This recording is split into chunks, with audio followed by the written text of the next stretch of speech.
All right. So in theory, people can hear me. Let me get all my messages going.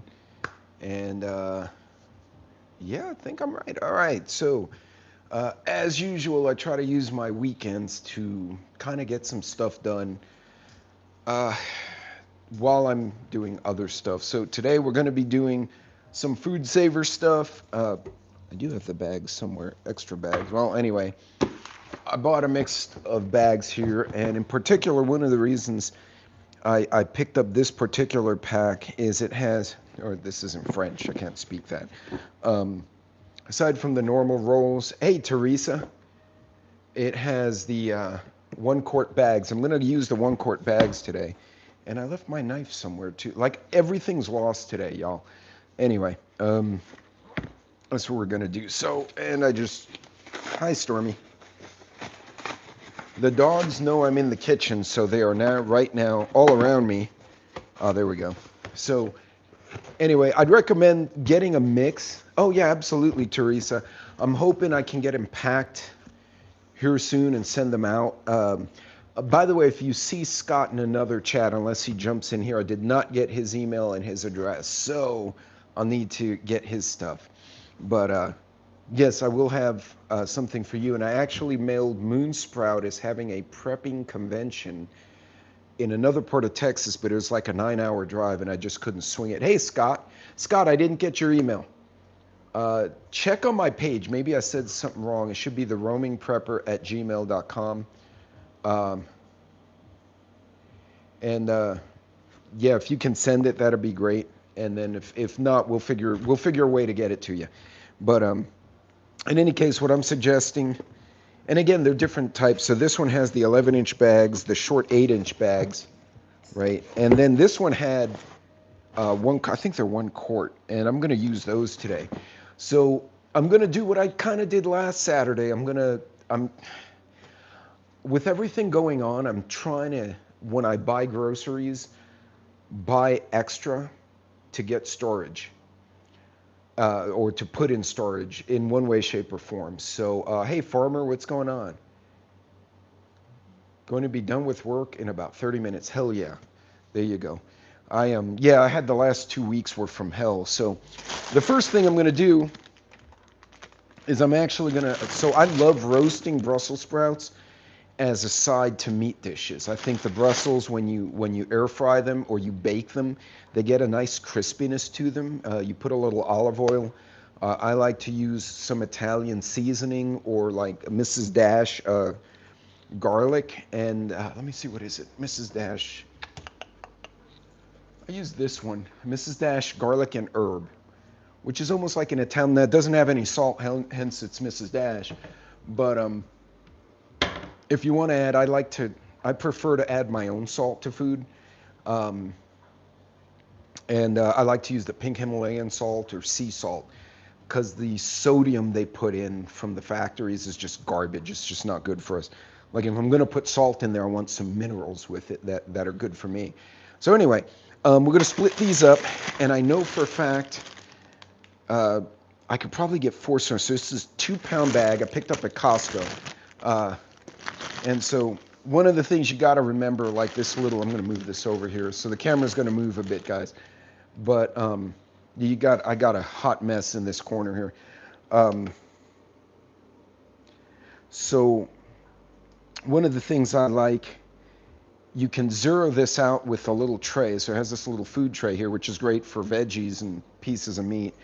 But if you want to just put a plate or something on it, you can actually zero it out with this off, and it'll factor in, the whole dish. Hey, Kane, what's going on? So what I'm going to do, I'm going to split this 2-pound bag into these 1 quarts, and I'm going to try to do about 8 ounces, so about half a pound per bag. And I got 4 of these little food saver bags, which is perfect. And then I'm going to leave one out. I might actually use a Ziploc for that, because that way I can save the Brussels, and I'll save a bag for when I actually need to freeze. But the other 3/4 pounds, 1 3/4 pounds, I'm gonna freeze them. So So I'm going to start, and remember, the Food Saver bags all have that little white area here. So I like to put the date, and I put it almost like the way engineers write it. And granted, I am an engineer, but so today is what? What the hell's today's date? I don't even know what date today is. So I'll do something like 20 September of 25. And I'll just abbreviate it, Brussels sprout. Oh, well, I can fit it. And I always print because my handwriting is shit. My script isn't too bad, but if I don't write for a while. But I do it 20 Sep 25 because what I found is once you vacuum seal it, the bags will crinkle and then you can't read what you wrote. Or if you, it's September 20th, yeah. Man, it's been a month. Is it me or is anyone else exhausted with this last month? It's just kind of rough. Yeah, if you don't label it, you're like, hey, Charles, good afternoon. So I can't open this, and I'm trying to open the bag of food without exploding it. So I have my itty-bitty, my little baby scissors, and I'm crinkling a bag, and here comes a Corgi. So I'm going to try to do about 8 ounces. So about half a pound. That's not quite right. Almost. Let's get one more big guy in there. All right at 8 ounces, so perfect. And I'm going to split it up into half pounds of Brussels sprouts. Now, when I preserve them, oh, well, one just rolled off. So when you make these, and I like to make them in an air fryer, you can also do it in an oven or a cast iron. I like to split them in half, and there are 2 reasons. One, it gets the seasoning inside the leaf, and it makes it really taste good. So I'll split them in half, put them in a mixing bowl, put the olive oil on it, and then I will, hey, the Watchman, what's going on?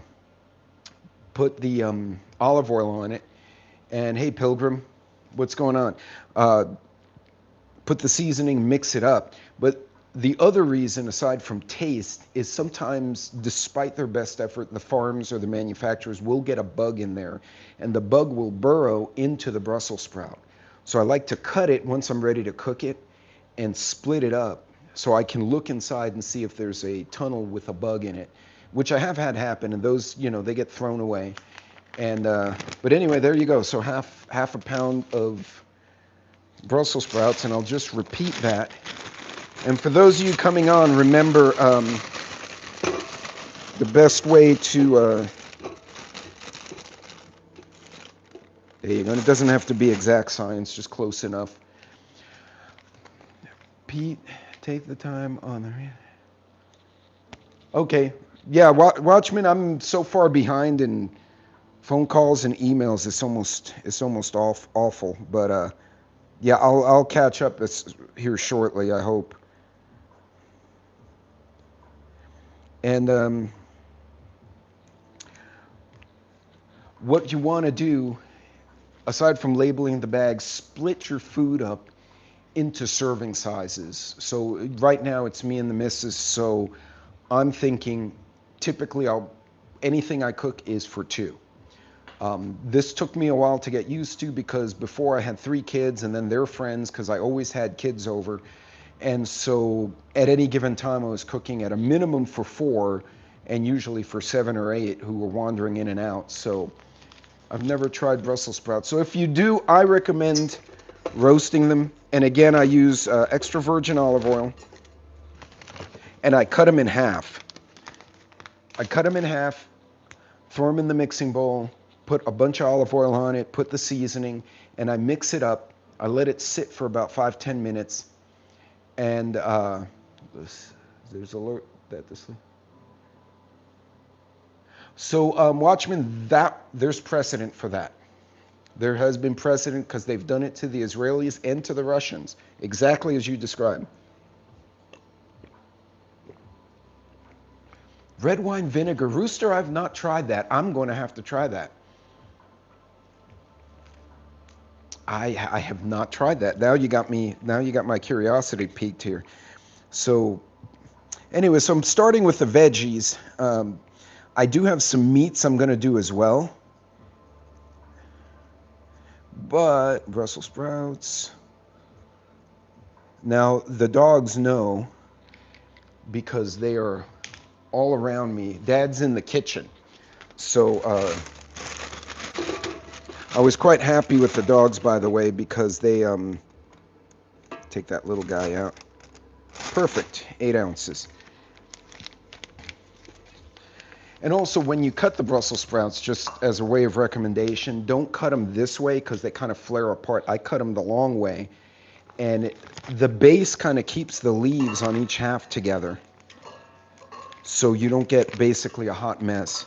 What I'll do, once I've tossed them, I put them in the air fryer, and I give them about 3 minutes, and then I go in with a set of tongs and I mix them around in the air fryer basket, throw them back in for 3 minutes. And I do that, I probably give it a total of 9 minutes, but you gotta kind of eyeball it, right? Because if you have, I have a little air fryer, because it's just 2 of us. If you have a family, you probably have a bigger one. Or if you put it in the oven and you put it on broil, you could do it that way, but you gotta watch it because they will burn if you kind of don't keep an eye on it. But every few minutes you mix them up, let it cook. Hey Linus and Herd, hold on. Hey Charles. Love them sauteed in butter. Ooh, I have not tried that. That sounds really good too.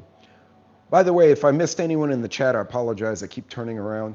Can everyone hear me? Again, I'm still testing out this new microphone. And is it clear? It's not echoing or like excessively booming?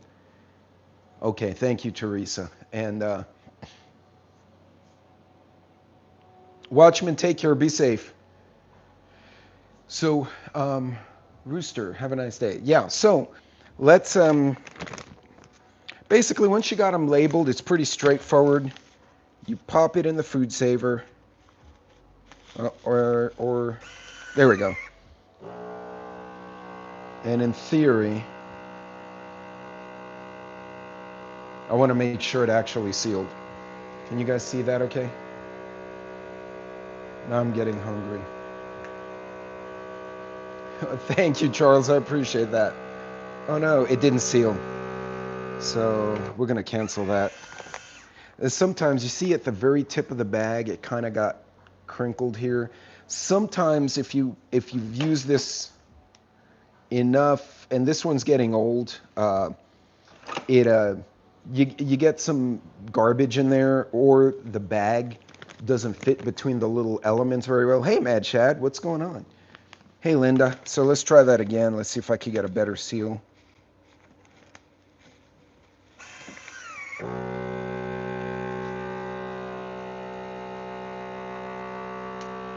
And you should hear the engine start to ramp up. It's not doing it. Wait. Nope. Let's flip the bag over. Maybe that'll work that way better. Oh, cancel.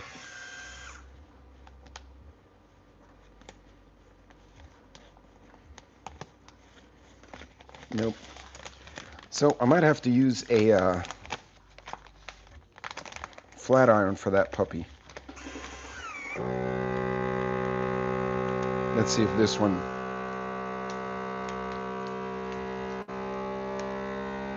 There we go. Now it's, you hear the motor starts revving up. That's the sound it was supposed to make. Now you can tell if you're using a food saver if it's not getting a good seal. And remember, these bags are pre-made, but when you cut your own, you have to seal both ends. And this is what it should look like at the end, right? And this you can throw in the freezer. It prevents the vegetables from getting frostbitten. I don't know if there's a technical term for it. Hey, Carolina, welcome. Hey, Farmer again. So, but that's, you ever pull something out of the freezer and you have ice accumulated on the food, even though it's in wrap or it's in package? That's basically what happens. And if you food saver, it kind of prevents that. And this is basically a ½ pound of Brussels sprouts. And again, I like to cut them the long way. Olive oil seasoning, mix them, air fryer. Mix them up every 3 to 4 minutes and give it about 10 minutes or maybe even less, depending on the size of fryer. and you should be golden. And you have a really nice side dish. It has a lot of minerals and nutrients in it. Uh, please make sure to like. Yes, thank you, Scott. Um, let's see if we can try this guy again. Doggone it.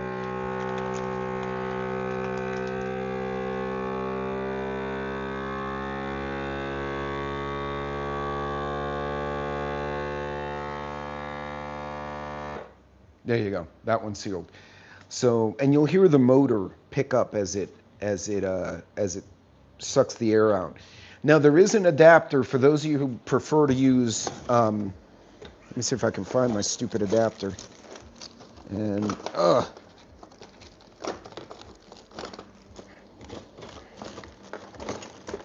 there's actually an adapter for mason jars. This one is for the standard smaller jar, and then there's one that's for the big mouth jars. And what you do, you put the lid, but you don't put the ring on the mason jar, right? And this is usually for dry food, right? You put an oxygen absorber in there, like for rice or pasta, and then you put this over it, and you pull a vacuum, and in theory, and usually it works, it pulls enough of a vacuum that the lid won't come off, and you just kind of peel that off. Peel the lid, this adapter off, and now it's vacuum sealed with an oxygen absorber in the product. Then you put the ring, and I leave the rings on it when I store it. Now, a lot of people, when you do classic pressure canning, a lot of folks don't like to leave the rings on. I do, because I've only done the dry canning in that method, using the vacuum seal and the oxygen absorber. But if you are storing the jars in a place where like a mouse or a rat can get to it, the mason jars are the way to go, whereas Mylar and bags like this, if they can get into the freezer, they're just going to chew right through this. So, all right, so we got 2 of the bags sealed. Let's get that last one sealed, and then we'll move on.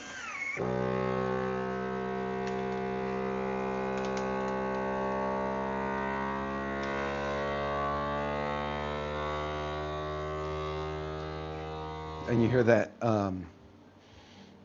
but keep them loose. Yes. So now I have a manual mason jar sealer as well. I need to find one of those. That sounds really good. Have you ever vac sealed freedom seeds? Yes, I actually did. What did I do it for? And it was stupid after I did it, because it was Russian rounds, like with the steel casing and the lacquer, like the stuff we used to get from, you know, whatever AceLink Armory before they stopped the imports. And I'm like, of all the bullets I chose to vacuum seal, this was like kind of pointless, because those things last forever. Like other ammunition may not, but they will. But yeah, I have done that. I have someone close to me who vacuum sealed a little, oh, what was it? He had he had like this little plinker. God, I'm blanking out. It was like a little Taurus or something, but not even like the good Taurus. It's like one of those potato little guns that had like a single stack mag. I don't remember what the hell model. Maybe it was a KRyptec. And he greased it up. He wrapped it in wax paper like they used to do back in the day. He put it in a food saver and vacuum sealed it. And he said, I'm going to open it in 2026 and see what condition it's in. So I'm thinking if he oiled it, put grease, and then wrapped it and then sealed it, that little gun should be fine. If anything, it's probably perfectly preserved. But a manual mason jar sealer, I need to find one of those, Caroline. I didn't even know those existed. I learn stuff from you guys all the time. And by the way, for the record, and I've said this before, but I'll say it for anyone new, the way I do things is for my situation. I think being prepared, being a prepper, being a homesteader is very personal as far as a journey. It's almost like religion. I know that sounds funny, but everyone's on their own journey because everyone's situation is different. So this is a way I do things, but it's not the only way, because there are plenty of ways to approach it. And again, Teresa put my link from my book, but part of the way I structured the book was for you to account for your situation, because, you know, somebody who has 10 acres that grandpa gave him is going to have a very different journey than if you live in an apartment in Chicago and you realize, wow, if something bad happens, I need to be able to get out of the city with my kids and get to like my family's house or whatever. And so, hey, Nick, so everyone has a little, very different journey, right? Also physically, thank you, Teresa, physical fitness, people in your family, their medical needs. You have someone who's diabetic, someone who's disabled. These little journeys are very different for each of us. So, oh, and by the way, so this said 2 pounds. Now, I've measured this out. That's roughly 8 ounces, a little over 8 ounces per bag. Let's see if Costco lied. Costco actually gave us more product than the 2 pounds. That's pretty freaking cool. So how many of you have bought something that says 2 pounds and actually weighed it? Because we just did it right here. And they actually, it's over 2 pounds. Because I did 8.1, 7.9, 8.4. I remember numbers. I don't know why. And then 8.6. It was like 2.25 pounds. So I got my money's worth. I got more than what I thought I paid for. You know what? I'm going to preserve all the Brussels sprouts. Screw it. I still have leftover pizza and leftover pasta from the other night. So that might be what we eat. And then I'll pull the Brussels later. So let's label this guy.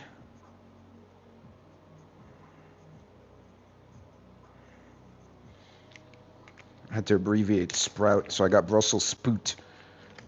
That's not quite the right word, but that's close enough. And again, for those of you who rolled in here a little late, the dogs are eyeballing what I'm doing. Right? Like I said, I like to split the Brussels down the long way. Hey, do some. 2 reasons. One, again, so I can get the seasoning into the body of the Brussels sprout, and so it cooks nicely and gets crisp. But 2, when I split it like that, I can check for, because sometimes you look at it and you're like, oh, it looks good.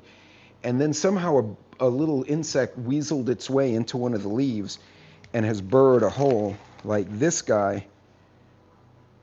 And this one's just, I think it's just the leaf browned a little bit. So I don't think there's a bug in there, but sometimes I'll open one up, I'll split them down the middle, and I'll see the bug trail as they burrowed through the Brussels. So I'm going to seal this guy.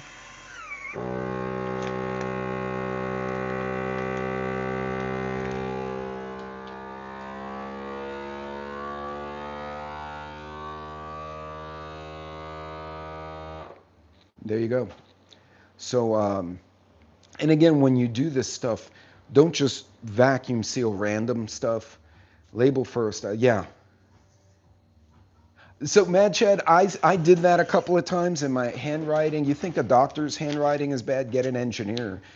I can sketch stuff like nobody's business with a straight edge, but God forbid you give me freehand script and nobody can read it. And, you know, I couldn't read my own hieroglyphs, so then I was just defrosting bags and shit going, I don't know what this is. Oh, it's chili. How cool is that? So, yeah, probably not the way I should have done that. Her Brussels are carcinogenic. I haven't heard that. Well, it also depends on how you make them. No, I haven't heard they're carcinogenic at all. Let's see. So they have calcium, iron, potassium, vitamin A, a lot of vitamin C, and a lot of vitamin K. That's interesting. It also gives you 11% of your fiber, 0 cholesterol, and it gives you 3 grams of protein.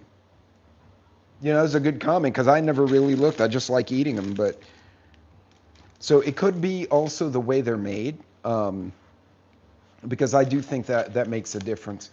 Hey, Sheila, welcome, welcome. So anyway, so that's it for the Brussels sprouts. I'm going to move on to the next veggie, and I'm going to put these guys in the freezer. Oh, if I have room in the freezer. This suddenly got exciting. And okay, here we go. Oh, got to get creative here, folks. Hang on.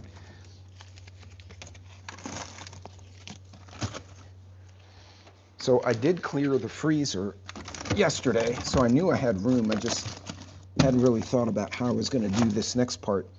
There we go. And we'll start with now I'm going to start with these, and I'm going to do the same method, right? I'm going to basically do 8 ounces at a time. So a ½ pound for 2 people with as a side for other food is great. So you think about it, like you guys have seen, you can't see it right now because I have a hot mess in this corner. Oh no, my cookbook. Oh, you know what? I do have white wine vinegar back here. I need to try that. That mason jar, this big guy right here, is actually full of rice, jasmine rice. And I leave it, so I get a 25-pound bag. Half of it goes into Mylar. I pour the other half into, I only mainly eat picked vegetables. Why beef is healthier. Yeah, it's honestly, it's really hard to, the more I go down the rabbit hole of eating better, the more I realize that the stuff we ate, you know, I'm a Gen X guy, so the stuff I ate, like Pop-Tarts as a kid, actually had wheat. It actually had, like, you looked at the ingredients, it was like 7, 8 ingredients. And now it has 27 ingredients, most of which I have no idea what they are, and I can't read them or say them out loud. I really think our food has become a victim of profitability, if that makes sense. And so it became a focus on getting profit per pound of food as opposed to actually giving us food of quality. So trying to find, like I grew up with Italians. I ate pasta all the time. All of a sudden as an adult, I start getting gluten-y reactions and I'm like, well, what the hell's wrong with me? You know, I get like congestion. I'd eat pasta, I'd get congestion, I'd get sneezes, like almost like a baby allergy attack. And I'm like, that's weird. And a friend of mine said, try organic. If it has more than 3 ingredients, don't buy the pasta, right? So I said, all right. So I went and found organic, I don't know, rotini. And it had durum wheat, salt, and it had like olive oil, like they had included some other product. But I knew all 3 items. And I made a whole meal with that. It was fine. Strawberries used to give me a rash, but if I get organic and I wash them or I put them in a margarita, no reaction. I really think our food is hurting us, and that's just my opinion. A lot of the enriched food was meant to make it preserve and last longer on the shelf, but ultimately it introduces certain things to us that our bodies just aren't designed to handle. And I got my big Texas cup today. So anyway, so I've been trying to really push toward organic. My wife's actually approaching a gluten-free kind of diet on her own, which has been interesting. So today was cheat day, so we had pizza. But during the week, it's lean meats, veggie, rice, lean meat, veggie, organic pastas. And I'll tell you what, I don't feel the bloating. I don't have the reactions. I mean, I drank half a bottle of wine while I was cooking steak the other day, so that kind of gives you a little heartburn later on if you don't eat. But for the most part, we feel better. And we're not young. I mean, we're not ancient, but we're not young. And it was noticeable, the change for both of us. And we're like, wow, we did something. We've been doing the wrong things. I don't know if that makes sense. Once in a while, I'll eat pasta like the rice pasta from Trader Joe's. I don't have a Trader Joe's out here. The nearest one's like in the big cities. So Dallas, Houston. I don't even think, does El Paso have a Trader Joe's? I have to go look and see. And I'm out in the country, which doesn't offend me, by the way. So anyway, what I'm going to do, and here's a question. So this says 32 ounces. So this is supposed to be 2 pounds of Brussels sprouts. So Costco gave me more Brussels sprouts than the package said. So they kept their word. They gave me good product. Let's see what this guy weighs. Let me get rid of that little thing. I don't know what the hell that was. So once again, Costco, 2 pounds, 1.8 ounces. You subtract the weight of the bag and maybe some other miscellaneous things in there. Costco's products thus far are exactly as they advertise. So Let me wash my hands real quick because I had to move the dog's toy. Now I've got dog drool on me. So, but again, I would recommend if you're going to do a veggie, do about, depending on how much veggie you guys like. Oh, shoot, the chat just disappeared on me. There we go. Gluten is bad.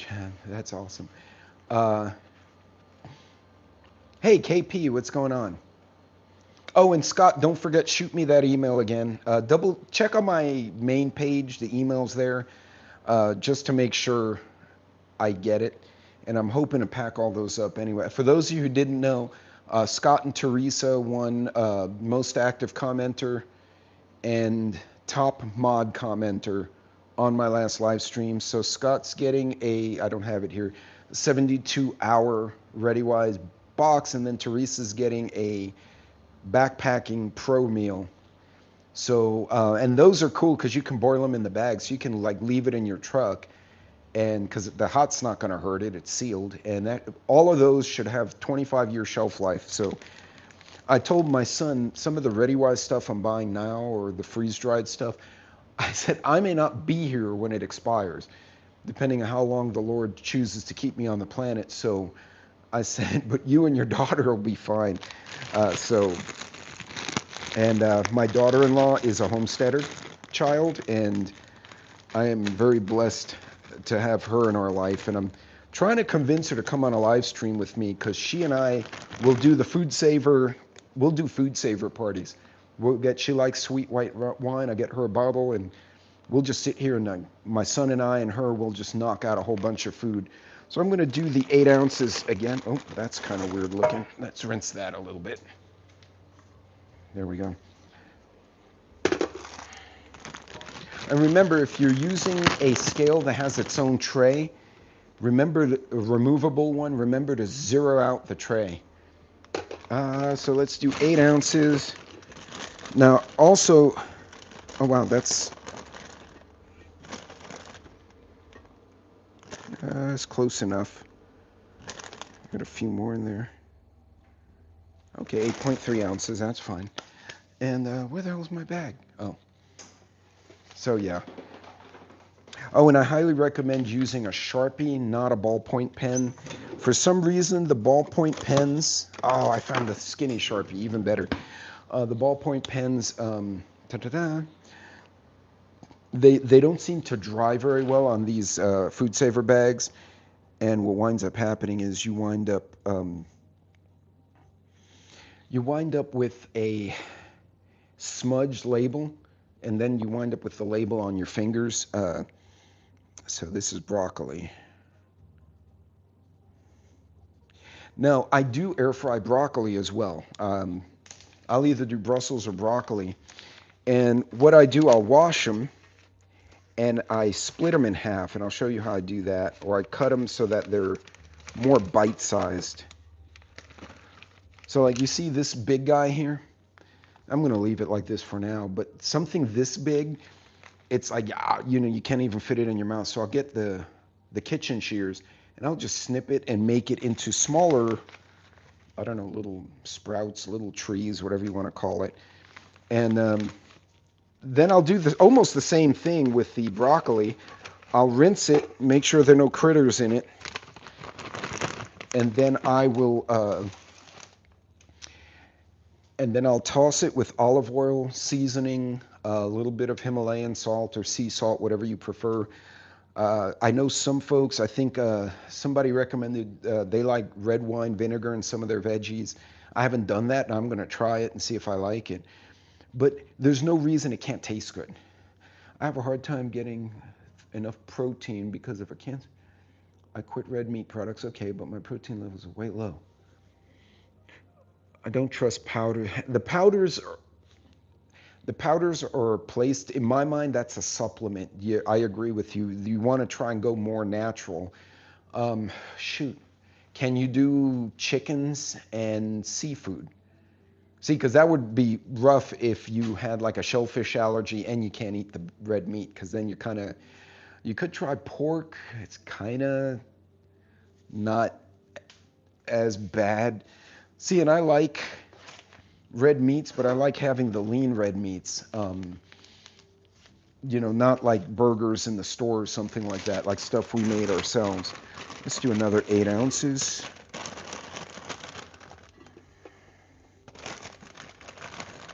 God, that's like, okay, that one I'm going to have to break up. Look at this thing. It's like, here's your entire Brussels sprout. That was like 2 ounces of Brussels sprout, broccoli all by itself. All right, there we go. That was graceful, but it worked. So 8 ounces, perfect.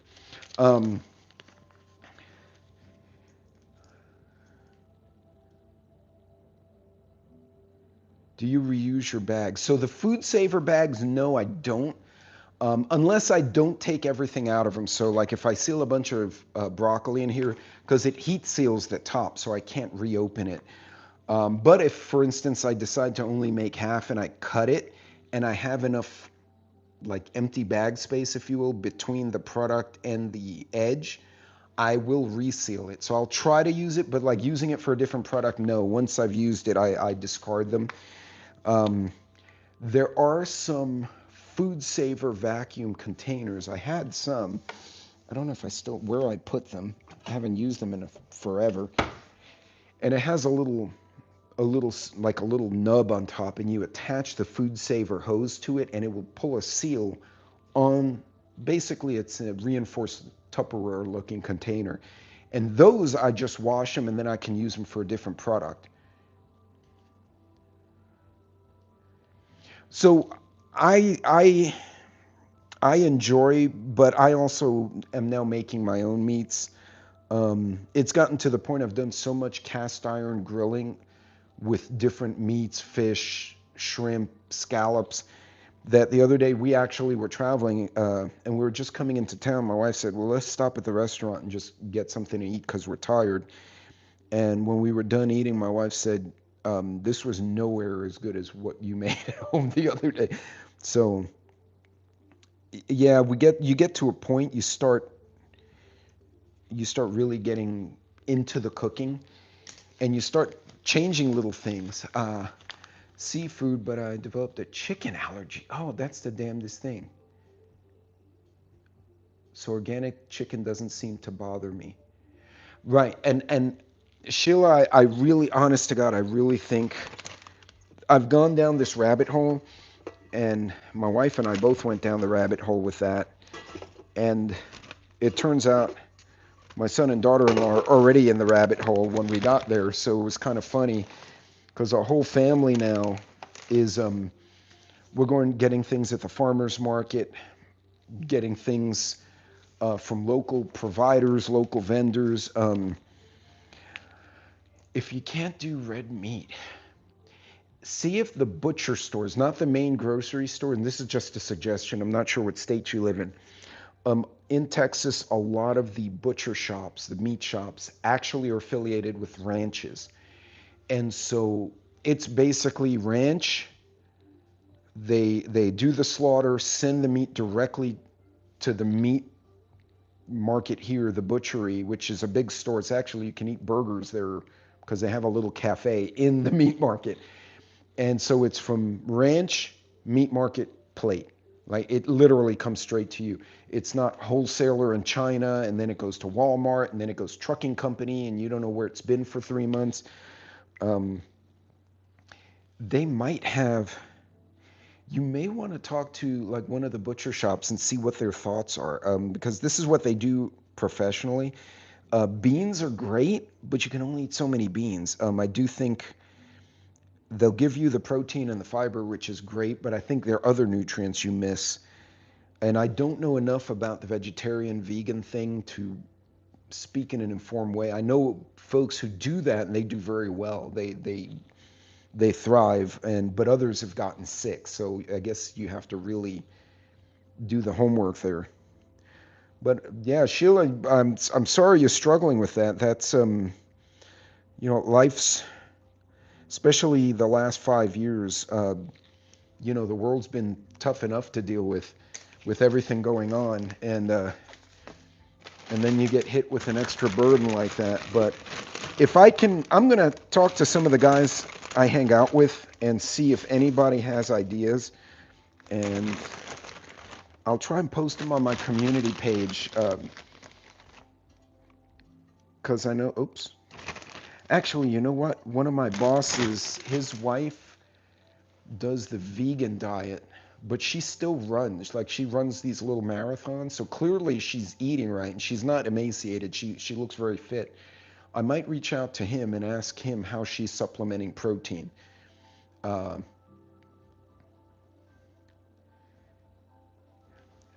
been vegan for 8 years, no protein deficiency. Trish, can you throw some suggestions on protein supplements? Sheila's trying to get more supplements that take away from, that remove red meat from the diet. Anything you can share, that would be great. I know the chats are kind of hard to share detailed information, and that's 8.3. Now, as I said, the Brussels sprouts, the broccoli, a lot of these veggies all have additional vitamins and minerals. And look at that. See, and so these are half pound, 8 ounces. That's enough for me and the missus. I thaw them. I food saver, or rather, back to farm to table. The food is killing us. Sheila, I couldn't agree more. I really believe beans and vegetables. So let me read. So the Brussels sprouts surprisingly had 3 grams of protein. Let's see what the broccoli. So broccoli, 7% of your fiber, so it has decent fiber. 2 grams of protein in the green. And I believe, correct me if I'm wrong, there's another veggie, a green veggie, that has really good protein, but I just blanked out. It's not the Brussels sprouts and it's not the broccoli. It's something else. I can't remember.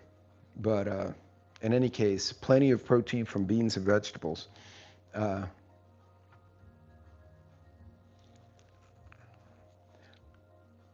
So, yeah, no, it's beans, but there's like a veggie, like not the beans. There's something else. Yeah, beans have plenty.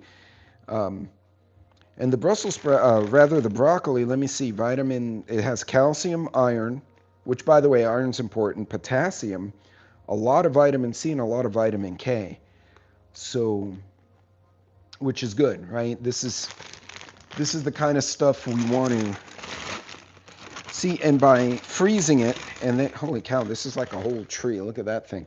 I'm going to food saver that whole monstrosity. Oops, shit. Things go flying everywhere. So it actually, that's almost 8.5 ounces. So once again, all the Costco products that I've bought today that we just reviewed, and I did it on this live stream, not only did it have the product weight and quantity that was listed on the bag, both of them had a little bit more than what was listed on the bag. I have done this with other plants. It makes your peas smell weird. Oh, the asparagus? Peas, spinach, artichoke. Thank you, Teresa. See, and I love spinach. I haven't made artichoke in forever. I used to love peas, but then somebody OD'd on peas while she was pregnant, and then she got really sick because she got she got the munchies with peas and carrots or something, and anyway, she OD'd on the peas. And ever since then, since my middle son was born, we have not made peas in the house because she's like, and she runs away. So one of the funny stories in our family, but yeah, peas are a good product. Asparagus wrapped in bacon and grilled. Oh my God, Stormy. Oh, the Corgi just farted. So that's eye-watering. That you're behind you. You came out looking around like, what did I do? Lentils or beef? Get a more protein. Oh God, bad lentils. I've tried lentils. I have not gotten the recipe down yet. So I really need to play with those a little more. But anyway, yeah. So, but folks, when you buy in bulk, right? So I think that big package. So I got 4 of these half-pound servings. Out of that, I didn't label that last bag like a dingbat. I got 4 half-pound servings. Here, Brussels sprout for you, or broccoli for you. You're already farting, so it doesn't matter now. I got 4 half-pound servings out of a bag of broccoli that maybe ran me $6 at Costco. Right? You buy 4 cans of green beans, will run you about $1 a can anyway. So you get 6 cans, and you don't get anywhere near the nutrition that you'll get from these fresh organic veggies. So definitely push in that direction, and it saves money. And keep in mind, you can go and get, 2 or 3 of those bags and split it with someone, right? So if you have a Costco membership and you can't eat this whole bag of rice yourself, more fiber in their diet. Yeah, no kidding. We actually give them frozen, the frozen broccoli. We'll sprinkle it in their dog food, or I'll make rice and chicken, but I'll blend it up. And that's kind of a supplement dog food that I'll put, so they don't just eat kibble. And I don't like giving them things like pizza because then they will fart real bad and everybody pays for that. So, a little bit of those supplements, rice, chicken, scrambled eggs, if you have some without salt, it's all good for your critters. All that stuff have you pooping 4 times a day. It will cripple you. It'll certainly slow you down. Either that, or you'll smell so bad they'll think you're deranged, and the marauders will run away from you. So anyway, yeah, I forgot to label this bag. What a dumbass thing to do. I will do that right now. So, oh, this is going to be interesting. But yeah, folks, buy those things in bulks, and it'll save you money. You can split it with someone else.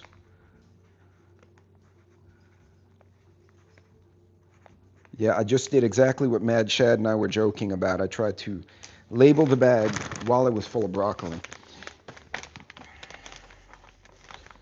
But then now we'll seal. Oh, maybe not like that. Down with you. See, and these 1-quart bags are perfect. I usually don't use them. Oh, my hopes if I turn this thing on, doesn't it? Oh, come on now.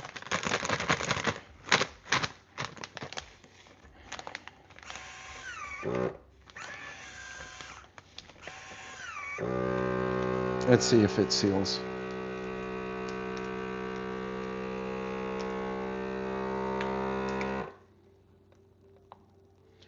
Now, it was taking a seal. The pickle thing I eat is pickles.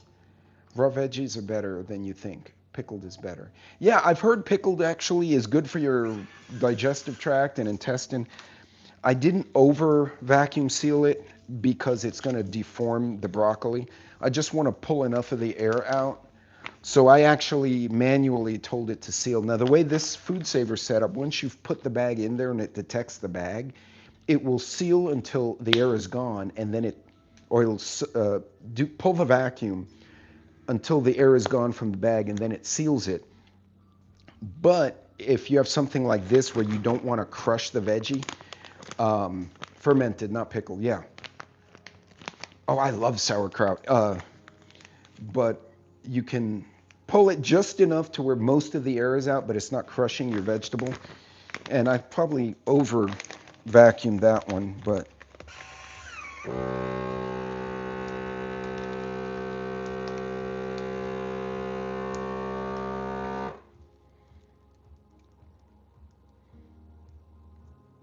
and then that way you've taken most of the moisture out.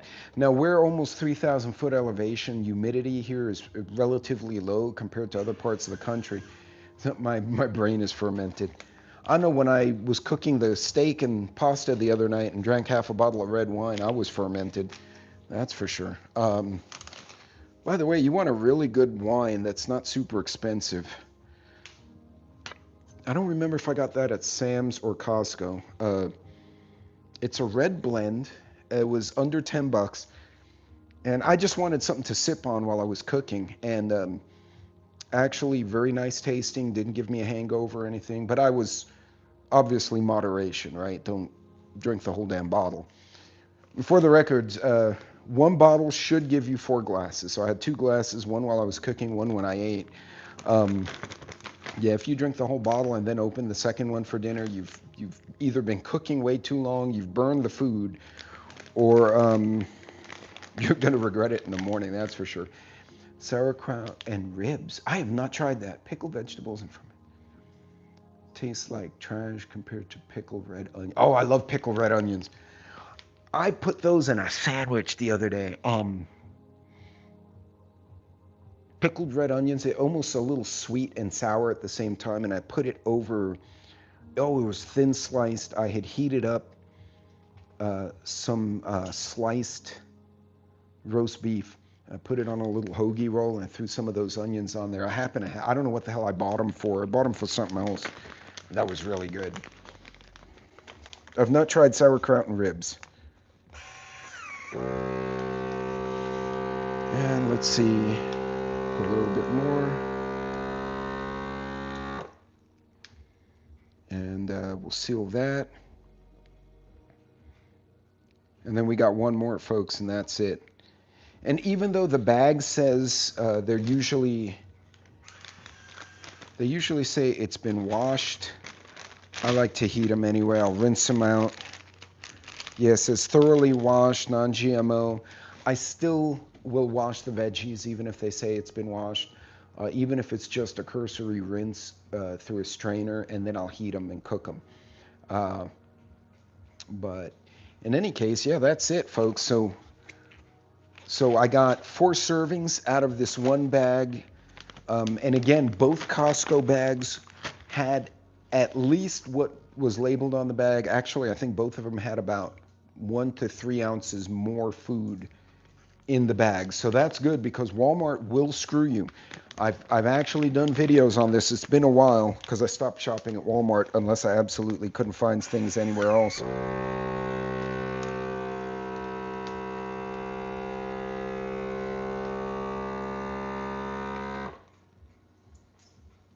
And that's it. And that's something else. Pickled red onions, or Mexican food grill places that do the onions that way. Oh, it's good. You want to know what's really good?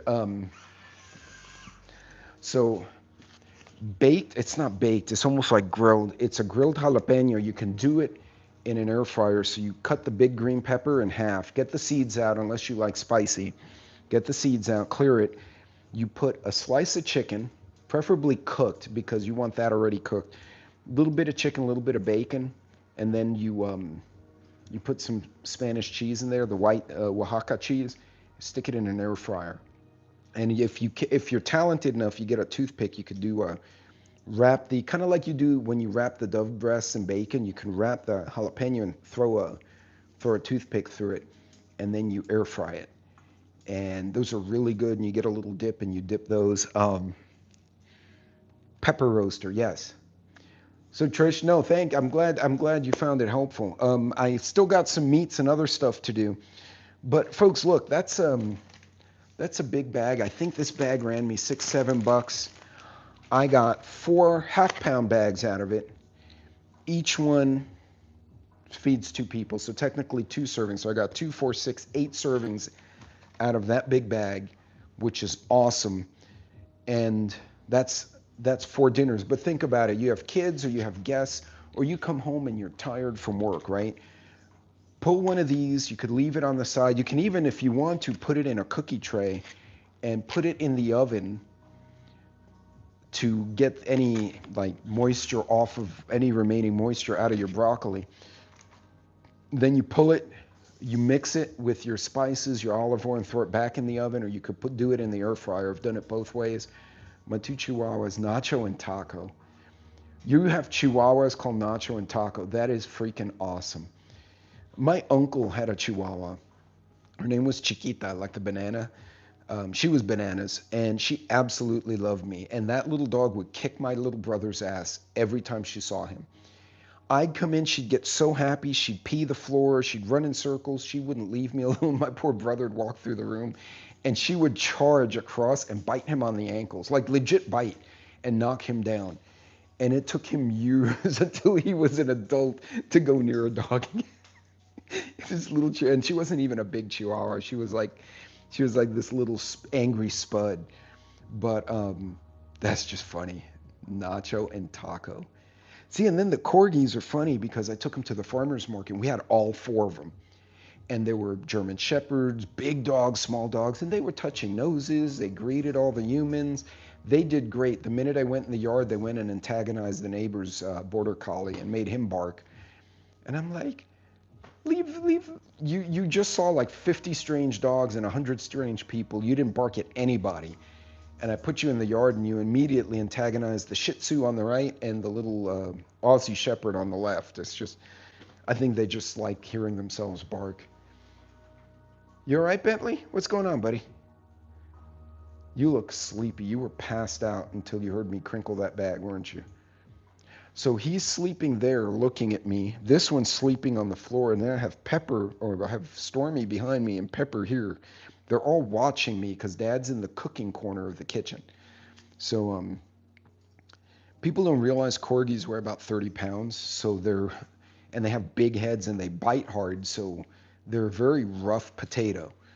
So they go out in the dog park and they just start mugging everybody. It's pretty bad. Be careful. Some breeds are predisposed to kill smaller animals. Yeah, so the ones that came by, I usually short leash my dogs, but one was a service dog, the shepherd, and she was very friendly. The other one was muzzled, and it was good for my dog to approach knowing that one had a muzzle. So clearly that was a good owner. It was a lab, but he knew his lab may get reactive. So his poor girl had a Bane mask on, the little that she can breathe. It has the little holes, but she can't bite. But all the dogs were wagging, so it's good. I'm kind of socializing extra. But you got to be careful. You're absolutely right. The dog park has the 35-pound and under, and that's where my guys go. I won't mix my dogs in with big dogs that they don't know, because that's just not a good thing. My pups do not like any other animals invading their personal space. No, but the Corsos are much more protective of their space. So they're more protective dogs than a herding dog. Each breed has its own little behavior patterns. So it's important to be aware of that. But anyway, folks, yeah, that's about it. So I'm going to continue with the meats and the other stuff. It should have been, that is. Unsweetened yogurt, fermented, or pickled veggie, greasy burgers. Yeah, well, and see, I think if a lot of people just eat things and don't really think about it, and I'm not talking, I had a hot dog because I was on a road trip and it was garbage, but I was hungry. I'm not talking about that. I mean, on the day-to-day, a lot of people, up until recently, just didn't pay attention to what they ate. It was just like, oh, this is cheap, this is fast, and then people start getting bad reactions and they start wondering, wow, that's our mini Aussie usually starts to shit. Well, that one, she barks, or he barks. Sweetest little girl. Like if I go there, she'll like wave her tail at me, but I think they just like to chase each other through the fence. They'll do fence zoomies and they'll just lose their mind. And so the other day I just let them bark. It was the middle of the day. I'm like, y'all can bark for 3 hours. I don't care. I left them out. And mine came in so tired they went to bed. I didn't hear a peep out of them for an hour. But yeah, it's yes, good owners do know their dogs. But folks, look, and I'm sharing these because these little videos, even if you guys already have your way of prepping, and like I said, I have a way, not the way. Share these videos with the other folks who are starting their journey or are younger and may not know. Because think about it, a college kid could buy one of these and they get an air fryer in the dorm room and they've got, 2, 4, 6, 8 servings of veggie plus whatever else the kids are eating or they're drinking. But That's a good way to save money. I think we're not teaching our young college age kids or teenagers life skills. I think I learned mine from my dad, right? My dad was a Great Depression kid. He wasn't a baby boomer. He was born in like 32. Like he had me late in life, me and my brother both. So for him, he would be like, hey, son, he had a workshop. He was a machinist at the city buildings. And he had this massive workshop and pegboards and everything, which ironically now I do in my garage. And everything was organized. Everything has its place, son. This is how you put this here and you put this there. And he taught the life skills. He taught how to preserve, how to cook, how to think of things. And he didn't know a lot. Like I went to the next level. But my kids are phenomenal. Like my daughter is 30, just turned 30, and I keep poking her about that. Oh, you're old. But I'm a relatively young empty nester. We had our kids right out of college. But she said, Daddy, I met a bunch of the girls from high school. And so these are like 26 to 30-year-old kids. They're young men and women. And she said, I felt like the adult in the room, except for one girl whose husband and her have a farm. No one else had a clue. They didn't know how to preserve food. They didn't know how to save money at the gas station. Like basic things I taught them. I'm Jenna. My dad was World War II, born in 24. My oldest brother is 75. Oh, wow. Okay, so my dad was in 32, 34, somewhere around there. So, yeah, that generation, I guess they call them, are they the silent generation? I can't remember what they call them. But, yeah, my pups love everyone, but don't come close to the house or car. Yeah. Folks, a lot of these younger adults don't know. And the sad thing is they're going to run into these credit card traps. They're going to run stuff that we had to learn the hard way. But we know, so like my kids, I've told them, hey, look, avoid this because these are booby traps for you. And I know someone who doesn't know how to pump gas at the gas station. Oh my. Please tell me that's somebody under 18, Trish, because if it's a grown adult, that's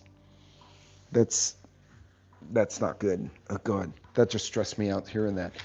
So anywho, hold on, I'm going to show you one last thing here before I get to that part. So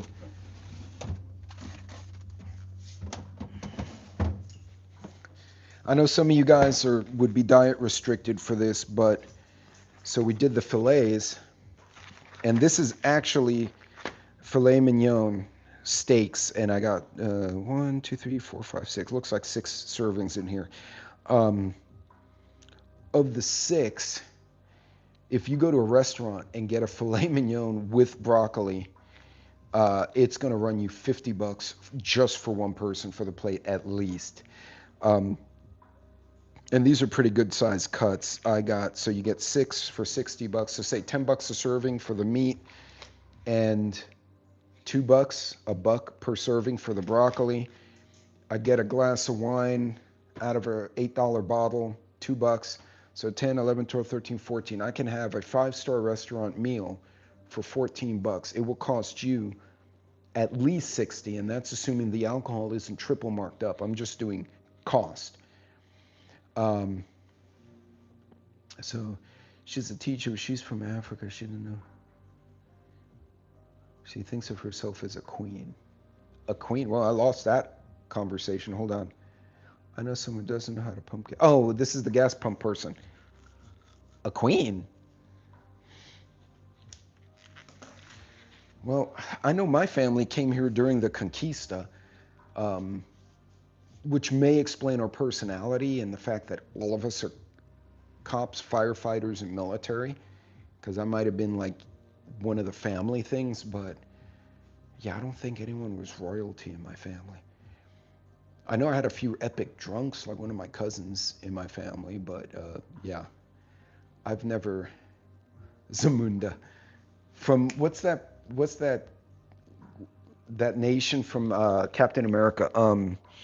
Black Panther's home country. Not Zamunda. Zamunda was from Welcome to America. Help me out here. What was it? I just blanked out. From Marvel Comics. People are crazy.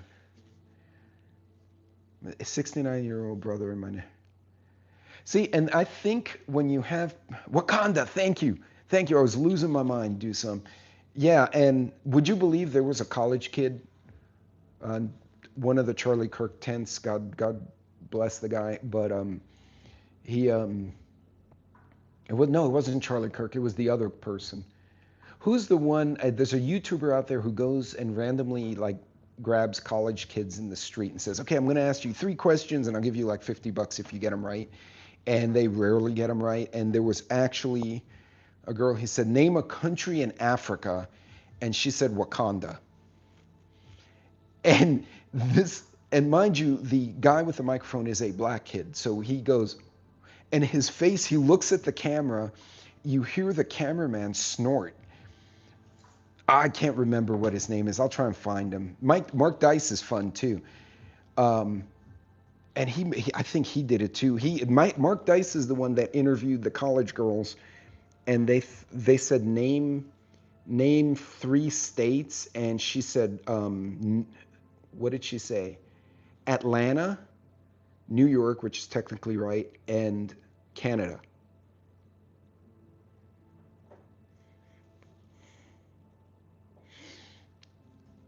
I don't have hair, but if I did, I would have pulled them out. Canada is not, no, Canada is not what you say. So anyway, it's just, so for the meats though, going back to, oh, that's a small bag. Those are not what I want. For the meats, I'm gonna go with the wide bags. But yeah, we have a generation of kids who've been taught stupid things. You know, I went to the Best Buy the other day, and the kid helping me, and this was a young kid, probably high school. Well, what kind of connection do you have for your screen? I needed display port to HDMI converter. So he goes, well, what kind of connection do you have? Because there's one that's squiggly and one that's, you know, and I know folks in your generation. I said, stop. I got a bachelor's in aerospace engineering. I'm literally a rocket scientist. And I have a master's in business. I need a DisplayPort to HDMI converter with overlay. And he goes, oh, you do know. And it's like I had some cryptic knowledge, like I spoke in ancient Egyptian, and he's like, my brethren have arrived. And you know, it's not Stargate, kid, it's freaking Best Buy. I just need to get from this old ass laptop the company gave me to download data, but I need to see it on this screen. I can name the states in alphabetical order. I have to think about it. I know the states. That's a country in North America. Woo! Yeah, that's exactly what it is. It's I will tell you though, sometimes I get redeemed. I had one of my daughter's friends was a rambunctious girl as a teenager, and her mom was a friend of ours, and besides herself, she's like, I don't know what to do with my girl. And I said, I'm going to make a suggestion. It's your child, so do you, but this is what I'm doing. I'm letting her fail, letting mine fail. Oh, I said, yep, she gets arrested and she goes to jail. She's spending the night with the hookers. I'll get her out eventually, but I want her to see the destination with that path. I sold her truck. She missed curfew one day. I grounded her, gave her the keys back. 3 days later, she and her friends showed up quasi-coherent at 6 in the morning. I'm like, oh, that's great. I sold her truck and my old Charger and bought myself a new pickup. She came back from school, looked in the driveway, realized 2 vehicles were gone, and I had a new truck. She never missed curfew again. And I told my friend that, and my daughter still remembers me doing that, by the way. And she goes, I can't believe you did that. And I said, consequences. Sounded like John Wick, right? That same young girl now is the same age as my daughter, just got married. Really great guy. I love this guy. I met him and I'm like, wow, you're just a great kid. And I got invited to the wedding with my wife. And the mom comes and gives me a hug and a kiss on the cheek. And she says, you remember that time you told me let her fail and she'll figure it out? Because she's going to take the hard. She's one of those kids that's going to take the hard path. I said, yeah, I did. I was hoping I wasn't bad advice. She's like, no, that's how she met him. Thank you. Uh, that that was something else. And then that girl had two sisters who came over and also hugged me and say, "Remember when you took us out with all the girls to watch Red Dawn, with the new Red Dawn, right? That came out what, like 10 years ago?" And then, oh, I took them to see Cloverfield, and then we all got dizzy and we threw up the popcorn because the camera angle was weird. And you told us, hey, you know, you need to be ready for emergencies. I have so many things food savored now, and I have a dehydrator. I even have a freeze dryer. She completely became a country prepper, but she didn't call herself that. She called herself a homestead mom. And I'm thinking to myself, so we do touch them.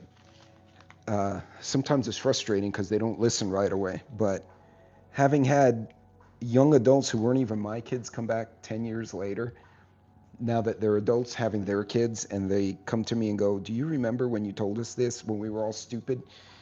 And look what I did." You know what? Maybe I told my kids I never bailed them out, never had to. No, one was stupid and got in drunken mischief kind of thing, and I got the call and woke me up. She called Grandpa. She was afraid to call me. And then obviously Grandpa called Mom and Dad, and we I said, "Send me the paperwork." So I got the paperwork, and I'm like, okay. I made a stack, put it on my desk, went back to bed. It was like 1 a.m. My wife's like, "Are you gonna fax it?" I said, "Yeah." At 8. So I faxed it in 8 o'clock, because that's when the government people come back anyway. So there's no point doing it sooner. 8 o'clock. Yeah, that was a change moment for that child. Flip side, the most mischievous one who got away with things because he was ingenious and hid stuff, and it was constant battle. It was like the Pink Panther with him and I. That's the cop, and a good cop. I guess he got all the mischief out of his system, and he retired into such a different world. Charles, I can't even imagine the stuff. And mind you, I grew up around my dad's Korean War vet friends. So like the old man from Gran Torino was my dad's friends, but they were like Puerto Rican, Jewish, Irish, Italian, and they all cursed at each other and racist shit, like bad. So when we watched Blazing Saddles, I thought it was hilarious because I'm like, yeah, that's how all people talk. You know, we just throw insults at each other. Nobody got offended because everyone knew when it was a joke and when it was personal. And not so much anymore. I think I spelled filet mignon wrong on this thing. So for the meat, I'm gonna use tongs, so I'm not putting my hands. Now, going back to the food saver stuff. Now that we're talking about young folks, when you use the roll bag, this particular machine has a cutter right here. You have to seal both sides if you've never used this before. Most of the people I see in the chat now have probably used a food saver, but if you haven't, and they don't explain that well. The YouTube videos, they're like, oh yeah, you shape the bag and look, it's sealed, and they skip the part where you actually do the sealing. So for this, you turn your machine on, you hit the seal button. Different machines are different, just mental note. And then you kind of finagle your bag in there, and it should seal it about 1/2 inch to 3/4 inch into the bag, which gives me enough room to put a couple of pieces of meat. Mine are grown too. Told them things will go well for you if you make the right decisions.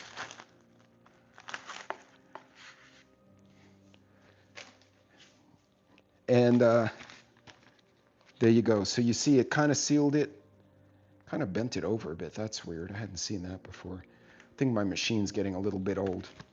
And now I can put my meat in here.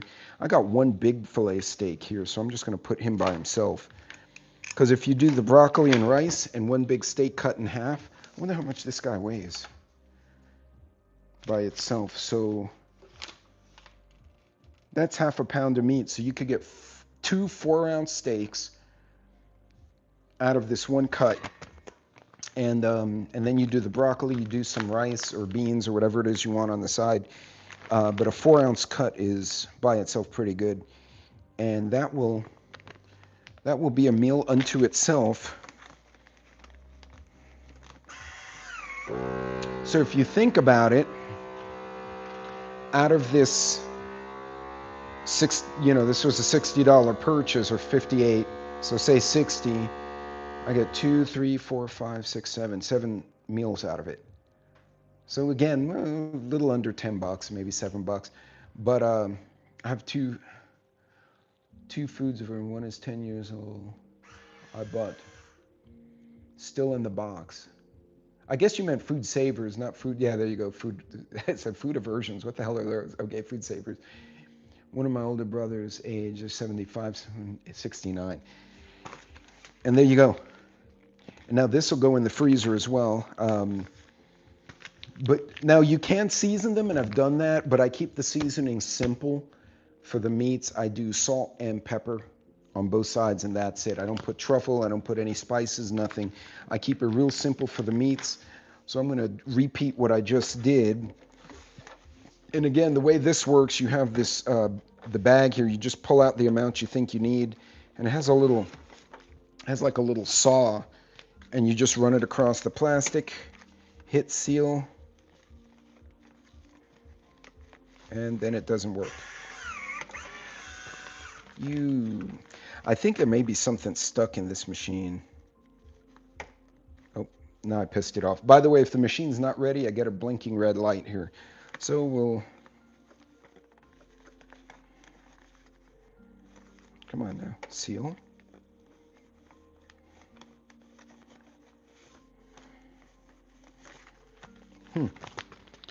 This is being unusually difficult today. I may have to tear this down a little bit. There we go. And we'll let it seal.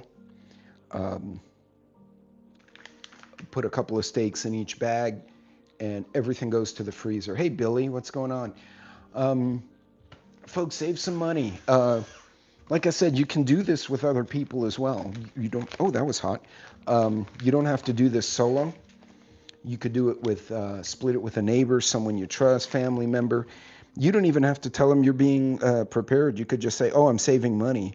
In my mind, saving money and preparedness go hand in hand, because you're not going to be a very good prepper if you don't stay on a budget over the long term. You're going to have problems.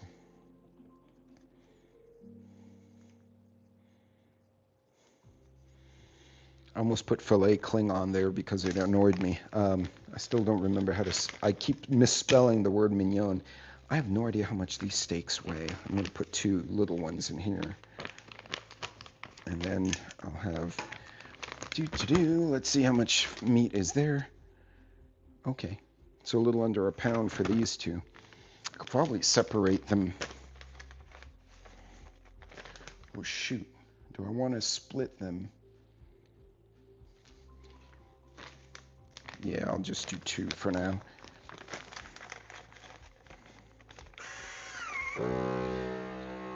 But again, folks, I've watched 2. I hope this,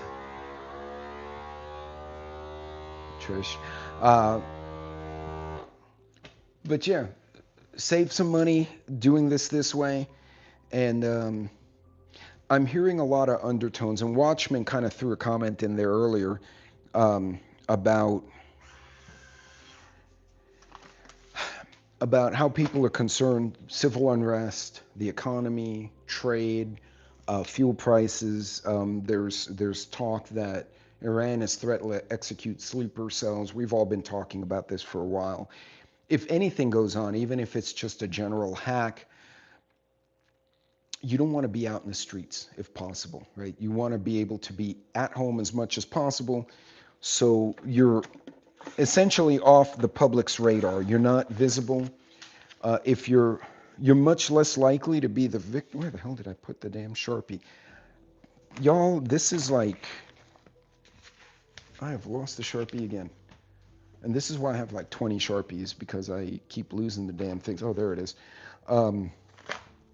There's a lot of talk about something going wrong, but regardless of what it is, if you have stuff at home, you have meals set up at home, you've divvied up your food. And keep in mind, this also is a good thing if you have to give something to a family member. You want to trade for something. Hey, I need some powdered milk. I can give you some broccoli. It's sealed. That the smaller amounts make a lot more sense. I've seen people I know who are into preparedness, and they'll take a 5-gallon bucket, put a massive Mylar bag in there, put a bunch of rice or whatever product, put the oxygen absorber, seal it, and seal the bucket. And that's great if you have a bulk purchase, but if you're going to use it as a bulk. But on the flip side, when I get to the point where I need the rice or whatever the product is, I have to open that bag, and typically I'm now exposing, all 5 gallons of rice. Now, granted, rice is pretty stable. If you can keep the bugs out of it, you could seal it with the lid of the bucket and you're fine. But having the bigger amounts makes it very hard to subdivide. And once you open the bigger amounts, you now have exposed the product. So now you have to do something about it. You have to cook it.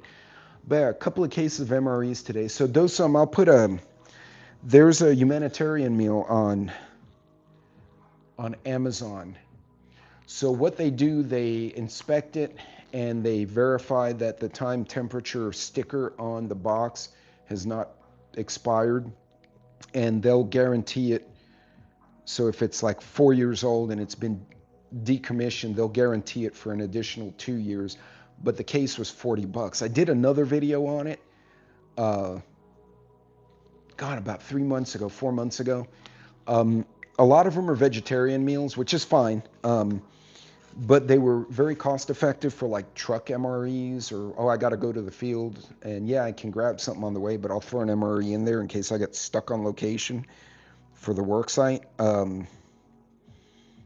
Yeah, see if you can find it in my channel. If not, when I'm done here, I'll post a link for it, and you can do some shopping and see. Now, a Meal Kit Supply used to do the full MRE, and then they did like a hiker's MRE. They took some of the goodies out and put just the basics in it, and they don't do the hiking MREs anymore, which I think is a shame. Because, oh, hey, hunting stuff, welcome.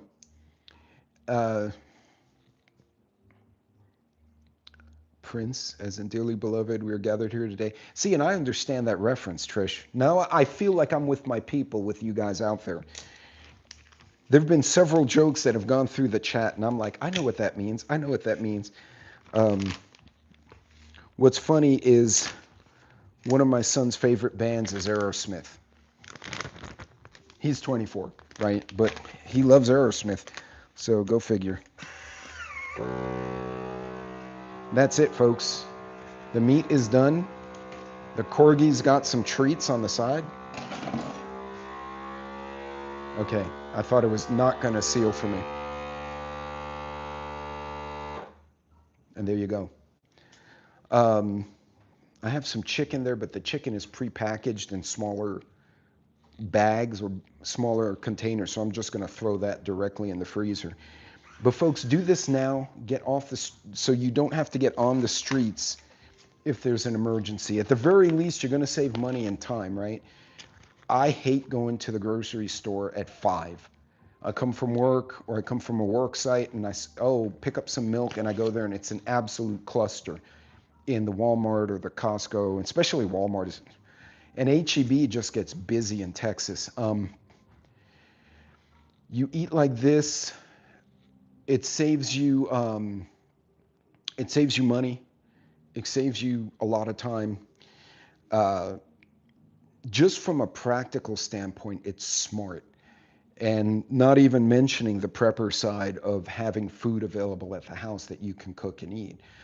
I also recommend learning how to cook meats and veggies in different ways using different methods, like the air fryer, like the stovetop, the cast iron, or grill. A lot of people are too used to doing this to their microwave, and they go, and food pops out, 3 minutes later. And if the microwave doesn't work, they're not going to eat.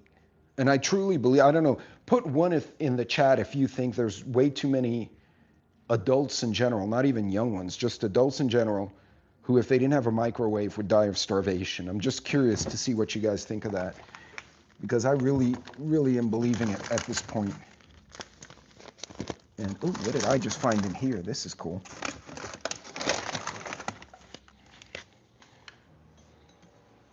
Ah. So, yeah, you guys are all... You saw them on the same tour. Wait, who was on tour? I don't own a microwave.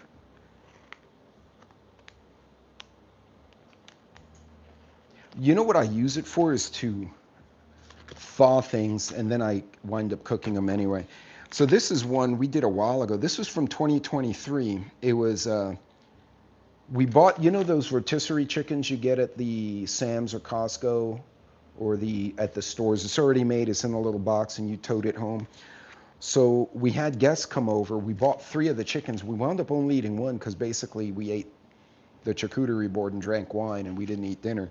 So I pulled the meat off and we sealed it. So this is a 3-year-old chicken breast, or just chicken removed from the, and I think my wife even put great for quesadillas or something on it, half-pound cooked chicken. See? So, yeah, so, and I just cleaned the freezer, and that's something I had been negligent in doing. So I'm finding stuff from like 2 years ago, but you see it's still good. It's not frostbitten. So this might wind up getting pulled, and I might make, oh, I got tortillas. I might wind up making chicken tacos tonight. And I think I have some frozen sauteable peppers. So I go to the gym, not just for my health, but because I like to eat, and if I didn't, I'd weigh 400 pounds. I swear to you. Oh, I might do chicken. Oh, I got an idea now. I'm going to defrost this puppy. But anyway, there you go. That's, I think I might have 2 of those in here. Ah, success.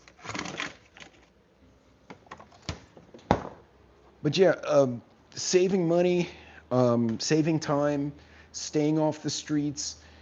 It's not just about preparedness. It's also pragmatic. And again, this is one of those things I've told folks, and I put it in the book, but I say it on the channel, is sure I have affiliate links, but you know, if you get $10 off somewhere else, go tell me where you got the $10 off, right? Because I might want to go get it. It should be pragmatic. It should be practical. It should serve you day to day, not just, oh, I'm waiting for this emergency that never comes. Because an SHTF doesn't have to be aliens from space. It doesn't have to be the Russians invade America. It could be a personal SHTF. I've said this before. Somebody gets sick, you get cancer, you get hurt, somebody gets in a car wreck, you lose your job.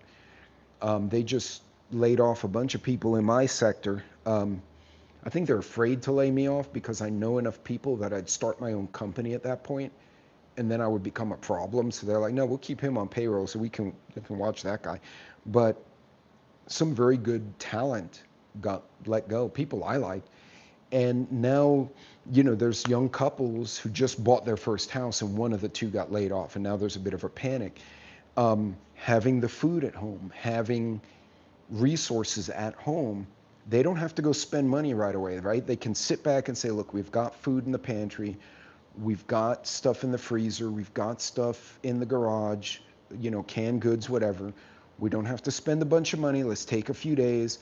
Let's kind of get our brain together. What did Royal Linus?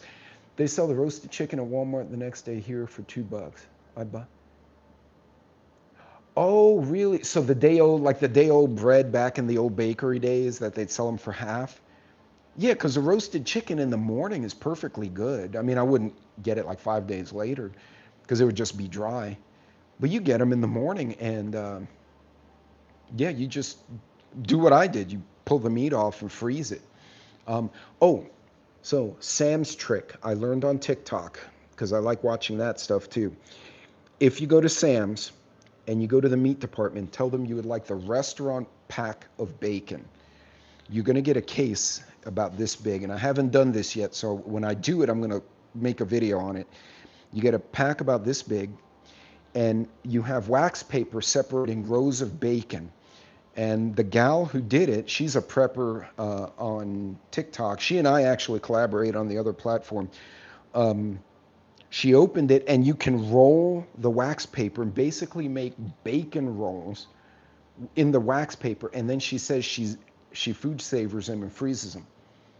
And she said she's been eating from these damn bacon for a while. Because what you do, you take out one section, you defrost it, you cook it, and then you put it in the fridge cooked. And in the morning, the kids are running to school. They go, they nuke the bacon or throw it on the skillet with an egg, out the door. She said instant food. And she said, I got 6 months of bacon out of this. And it's about a $60, $80 purchase. But she said when I broke it down by cost, it was a third the cost of the individual pack bacons you get in the meat aisle. So that really floored me. So if I can do that, I will do a video and let you guys see it. But yeah, everything should be pragmatic. You know, this is not just for preparedness. This is for, I don't have to go run to the store at 5 when all the people are there. This is, oh, I can't get dog food, and I try and keep dog food stored, but it does get rancid over time if you're not careful. I can throw this with chicken, rice in an Instant Pot, cook it, mix it up, and that is a suitable dog supplement. Now, it doesn't replace a full-blown dog diet, but it is suitable to feed them. And actually, when my dogs eat something and gives them some kind of like, you know, they get a little bit of indigestion, they start throwing up because they eat the cat's food or something and they get cleared out, that dog will wind up on a diet of chicken, rice, and little broccoli all blended together, kind of like a little gruel, if you will. I'll make it, I'll put it in a Tupperware, and I'll give them some kibble, and I'll put that in there, and it helps clear them out. So yeah, I saw the Jacksons in '84. I actually got to see Billy Joel and Elton John at the university in the same year. And I took my best friend at the time, she went with me to one, and the other one, was a really great friend of mine who walked into her dorm room and found her boyfriend on top of her roommate, or the roommate on top of the boyfriend. And so I found her crying in the quad, and that was someone who's so we had a little group of friends, and everyone was going, but she said she couldn't go. And I'm like, you know what? We're going to get you a ticket. You're going to come join us. So we wound up going there. But by the way, Lita Ford played here in my part of Texas 6 months ago. And she got a little 12-year-old girl who's on Instagram. She does guitar music. Got her on stage to play with Lita Ford. And Lita sounded great. She looked great. It was very cool seeing her on the stage. I have a video. I have a video of that little girl with Lita on the stage, and the fans are just going wild, right? Because it's Gen X and millennials kind of mixed together, and everyone's losing their mind. And in the front was a bunch of high school and college kids, like really young, like the Gen Z kids. And she's like, what do you think of the music? And the kids were going nuts in the front. And she said, I'm so excited to see a young crowd at front, because she's like, I'm not a young girl anymore, right? And everyone starts laughing. And she was talking to these kids. Any of you do music? Anybody into the performing arts? And that's how the 12-year-old wound up on stage. But it was just cool. It felt so organic. Everyone's connection. The people were just having a good time. We did have one drunk who fell down the stairs off on the side, because I think he thought it was still 1999, and it's not. And he went down hard, and so the cops had to help him up, and he was hurt. So he and his embarrassed wife had to leave the event. But and it was funny because afterward, what the hell did she sing right afterward? She sung something right after that was just appropriate for a drunk falling down the stairs, and I thought it was funny. But yeah, Lita still sounded good. We had Foreigner come out here, and he sounds good. He sounds good. He was moving around, he's making jokes. And then they said, okay, we're going to have to take a break, right? Because then he's not a young guy. And part of the band was very young and part were the original players. And, you know, because some of the original band members had passed away. And so they had to stop, and they took about a 5-minute break. And they came back, and the guitarist came out. It was a younger guy, and he's amazing. He reminded me somewhere between Slash and the guy from Metallica. Like he just rang the whole place alive with that guitar. And then he took a break. The drummer came out, did a massive drum solo, and then the singer comes out from Foreigner. Everyone comes out, and he says, "So, guys, for those of you, how many of you have an age that starts with a 4 or greater number?" And like most of the crowd raised their hands, and they start laughing. He goes, "Me too. My insurance company said, you can go on concert. We love to hear you sing. We support you, but you got to bring a doctor with you." So my American tour today has Dr. Cheryl, and this beautiful redheaded doctor comes out, and she comes out and waves at everyone. She said, she makes sure that I'm not going to die. And the whole place is laughing. But yes, Lou Graham, thank you. And he looked good. He sounded good. And he talked about, you know, how through his journey in life that, you know, he found love, made family. Then he's like, you know, we started changing, started producing, living life a little less crazy. And he said, now I'm kind of retired, but I get to travel, and he does these little concert tours. And he looked great. I was shocked. Lita Ford looked great.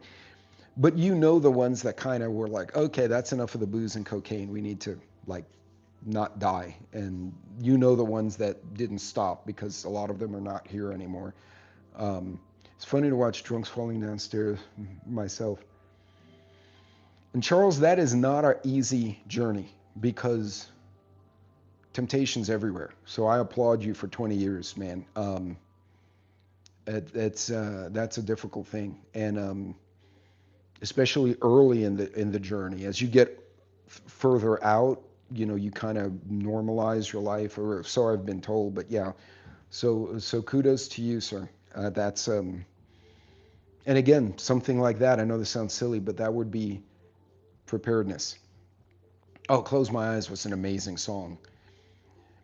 But supposed to stay away from alcohol. I'm sober most of the time. I have learned that I try to pick occasions. So I'm out with clients, wine, I'm in the backyard cooking, maybe, you know, reading, beer, my irregular cigar here and there, and that's it. Yeah, because you can have too much fun, and as you get older, too much fun can actually hurt you. So, yeah, no, I applaud you, Charles. I really. That's bueno. I was a singer in a hair band for 15 years and miss it. He said he missed it, Sheila, and he said he loves doing it and this was at a university campus, so there were a lot of kids there. And he said he loves doing it because he gets to talk to the young musicians, and he introduces them. There's a video on YouTube. I'll share it if I can find it again. It was a reaction video. It's all Gen Z kids, right? So these guys are 23 and younger, listening to the Bee Gees sing Heaven, you know. And they're sitting there, and their eyes are huge. They go, when did this song come out? And they're like 1977 or something. They go, oh, my parents were my age. And you see they're just shocked. And one of them, this was one girl who I know, she's a singer. She's a startup singer in Chicago. She does a lot of R&B stuff, real pretty girl. And she's jamming all by herself in her little video in the corner, and, you know, listening to them sing.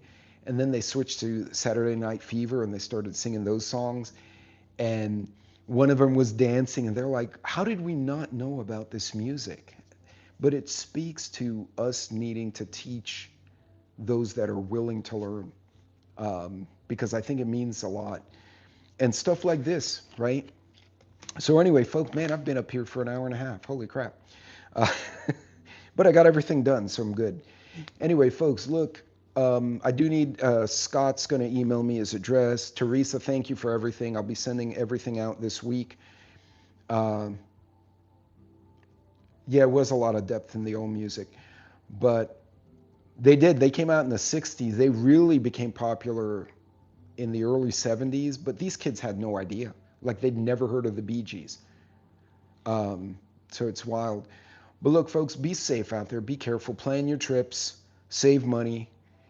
Plan your trips to the store. When you go, say, okay, if I buy this, how many meals can I get out of it? Can I split it? Can I divide it? Can I preserve it? Can I freeze it? Be smart. Be careful out there. I don't know what's going to go on. None of us do. Angry Prepper had a great video. Always ending with don't freak out, but prepare. And he's 100% right. Prepper Now's been on a rabbit hole lately, too. I know Hudson was on with Angry. Vision's got like overtime out the wazoo, so he's been very hit and miss this last couple of weeks, which is why the Horsemen took 2 weeks break, because all of us were the same way. But there's something in the air that doesn't feel right lately, so just be smart. Plan now. At the very least, you save some money and you save some stress making dinner. And that's always a win in my book. But God forbid something else goes on, it's there. On a side note, air traffic control in Dallas, both airports went down yesterday. At the same time, another airport, and I can't remember which, also went down. Then what happened is flights got canceled and it backlogged JFK, Denver, Houston, New York, LaGuardia, LAX. Everyone got screwed up. There were 4,000 flights canceled or delayed as a result of that. They never gave a good answer as to what happened. This is not the first time in the last 12 months that this has happened. This is happening like every month. They took something happened and Charlotte went offline. Someone advised me that New Orleans had a cyber issue last year that didn't hit the news. Sometimes they don't give good answers because they don't know. Sometimes they don't want to say it because people would freak the hell out. But there's something amiss. There's too many instances of technical issues that are causing really big disruptions. And it's almost like trial runs, like we're trying to figure out what we can break. So when we have to break things, we break it all at once. And that doesn't give me any comfort at all, to see this kind of stuff go on.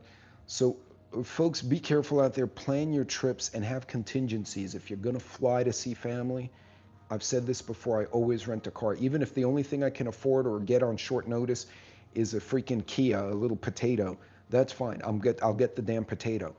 But I have a set of wheels that if they cancel my flight, or even worse, they shut the airports down entirely like 9/11, I'm going to stick all my crap in the little potato and I'm going to drive my ass home. And I'll tell Avis or Hertz Rent-A-Car, hey, guess what? Yeah, I know I rented this car in whatever, New Orleans, but you can go pick it up in Texas because I'll drop it off at that office and you just put it on my card at that point because I don't really care anymore. Plan those trips. Be careful. There's something not right, and maybe it's just everyone's tired, but it seems off. I'm also seeing people fight back now. The guy who was exposing himself to some kids in the theater and got his ass handed to him. Another guy grabbed a girl on a subway platform and a college kid got between them and said, hey, you need to leave her alone. So he knocked the college kid down, and the construction workers that were working on the subway platform, this was in Queens, ran over along with some other random people, and they kicked that guy's ass, and then they threw his shoes. I don't know what that solved, but they threw his shoes away. I saw one guy just launch his shoes. They yeeted his shoes off the elevated track.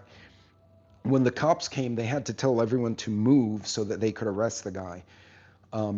People are getting tired. They're fighting back, protecting their families, which is the way it should be. They're protecting children. But there's a lot of tension. I'm sure you guys feel it. There's a lot of tension, a lot of things breaking that in the past we didn't hear about. We didn't hear about airports going down. And when I say go down, they could not talk to the aircraft. the radios were gone.